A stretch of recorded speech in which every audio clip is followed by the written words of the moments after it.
How to freeze location on iPhone. If you have location services turned on and someone else is tracking your iPhone's location, you can temporarily freeze it. This can be useful if you need to run a secret errand without others knowing.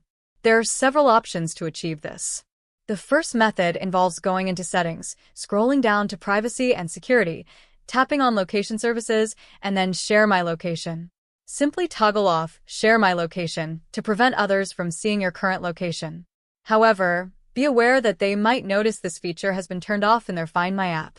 For a more discreet approach, you can use the Airplane Mode method. Swipe down from the top right of your screen and toggle on Airplane Mode. This will freeze your last known location in the Find My app, as your device won't be connected to any cellular, mobile data, or Wi-Fi signals. Once you're back where you want to be, simply turn Airplane Mode off. A third option requires another Apple device, such as an iPad, old iPhone, or Mac computer.